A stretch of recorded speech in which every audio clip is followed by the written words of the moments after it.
പിതാവിൻ്റെയും പുത്രൻ്റെയും പരിശുദ്ധാത്മാവിൻ്റെയും നാമത്തിൽ ആമേൻ.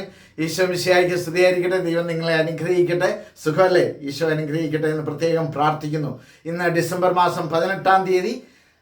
ഈശോയുടെ എല്ലാ സ്നേഹവും നിങ്ങളിലേക്ക് ഒഴുകിയിറങ്ങട്ടെ, അനുഗ്രഹങ്ങൾ കൊണ്ട് നിങ്ങളെ നിറയ്ക്കട്ടെ എന്ന് പ്രത്യേകം പ്രാർത്ഥിച്ചുകൊണ്ട് smile and start your day with Jesus ഈ എപ്പിസോഡിലേക്ക് നിങ്ങളെ സ്നേഹത്തോടെ സ്വാഗതം ചെയ്യുന്നു. ഞാൻ സിബി വർഗീസ്.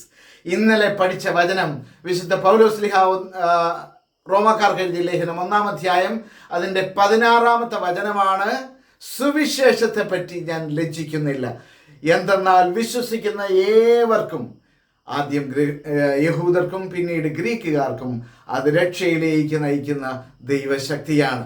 അതായത് സുവിശേഷത്തെ പറ്റി ഞാൻ ലജ്ജിക്കുന്നില്ല, അത് ദൈവത്തിൻ്റെ രക്ഷയിലേക്ക് നയിക്കുന്ന ദൈവശക്തിയാണ്. ആർക്ക്? നമുക്കെല്ലാവർക്കും, ലോകത്തിലുള്ള സകല മനുഷ്യർക്കും. അതാണ് കർത്താവ് നമ്മോട് പറഞ്ഞത്. ഇതാ സകല ജനത്തിനും വേണ്ടിയുള്ള വലിയ സന്തോഷത്തിൻ്റെ സദ്വാർത്ത, എല്ലാ മനുഷ്യരെയും അവരുടെ പാപങ്ങളിൽ നിന്ന് മോചിപ്പിക്കുന്ന ക്രിസ്തുവിൻ്റെ വരവിൻ്റെ ഈ ദിവസങ്ങളിൽ രക്ഷയിലേക്ക് നയിക്കുന്ന സുവിശേഷം നമുക്ക് പ്രഘോഷിക്കാം. ഇന്ന് നാം പഠിക്കുന്നത് വിശുദ്ധ പൗലോസ്ലീഹ റോമാക്കാർക്ക് എഴുതിയ ലേഖനം തന്നെ 2-ാം അധ്യായം അതിൻ്റെ 1-ാമത്തെ വചനമാണ്. The letter of Saint Paul to the Romans chapter 2 verse 1. അതിങ്ങനെയാണ് പറയുന്നത്: അല്ലയോ മനുഷ്യ, നീ ആര് തന്നെയായാലും മറ്റൊരുവനെ വിധിക്കുമ്പോൾ നിനക്ക് ന്യായീകരണമില്ല. അല്ലയോ മനുഷ്യ, നീ ആരു തന്നെയായാലും മറ്റൊരുവനെ വിധിക്കുമ്പോൾ നിനക്ക് ന്യായീകരണമില്ല. അവരനെ വിധിക്കുമ്പോൾ നീ നിന്നെ തന്നെയാണ് വിധിക്കുന്നത്. എന്തെന്നാൽ വിധിക്കുന്ന നീയും അതേ കുറ്റങ്ങൾ ചെയ്യുന്നു. പൗലോസ്ലീഹ പറയുകയാണ്, അല്ലയോ മനുഷ്യ, മറ്റൊരുവനെ. നമ്മുടെ ഒരു ദിവസം എടുത്താൽ രാവിലെ മുതൽ നാം വൈകുന്നേരം ഇരുന്ന് ചിന്തിക്കുമ്പോൾ നമുക്കറിയാം, നമ്മുടെ മനസ്സിൽ ചിന്ത കൊണ്ട്, വിചാരം കൊണ്ട്, നമ്മുടെ വാക്കുകൊണ്ട്, നോട്ടം കൊണ്ട് മറ്റൊരുവനെ വിധിക്കുവാനും കുറ്റം പറയുവാനും എത്രയോ സമയങ്ങൾ നാം ചിലവഴിക്കുന്നു.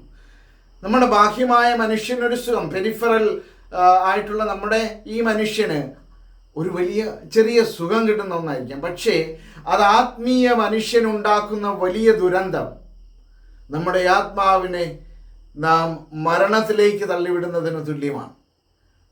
പ്രിയപ്പെട്ട സഹോദരങ്ങളെ, കുറ്റം പറയുന്നതിൽ നിന്ന്, മറ്റുള്ളവരെ വിധിക്കുന്നതിൽ നിന്ന് നമുക്കൊന്ന് മാറി നിന്നാലോ? Therefore you have no excuse, whoever you are, when you judge others. For in passing judgment on another, you condemn yourself, because you, the judge, are doing the very same thing. You have no excuse, whoever you are, when you judge others. അപ്പോൾ നമുക്ക് മറ്റുള്ളവരെ വിധിക്കാൻ അവകാശമില്ല, മറ്റുള്ളവരെ കുറ്റം പറയാൻ അവകാശമില്ല. കാരണം ഞാനും മനുഷ്യനാണ്, എനിക്കും കുറവുണ്ട്.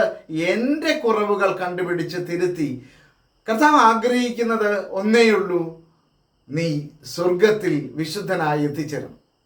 അപ്പം നിൻ്റെ ജീവിതത്തിലുള്ള കുറവുകൾ മാറ്റിക്കൊണ്ട്, എൻ്റെയും നിങ്ങളുടെയും ജീവിതത്തിലുള്ള കുറവുകൾ മാറ്റിക്കൊണ്ട് മാനസാന്തരത്തിലേക്ക് നമ്മെ തന്നെ നയിച്ച് ദൈവത്തിൽ എത്തിച്ചേരുക, ഇതായിരിക്കണം നമ്മുടെ ലക്ഷ്യം. അതുകൊണ്ട് അല്ലയോ മനുഷ്യ, നീ ആര് തന്നെയായാലും നിനക്ക് ന്യായീകരണമില്ല. നീ വിധിക്കരുത്, നീ വിധിക്കപ്പെടുകയില്ല. ആമേൻ.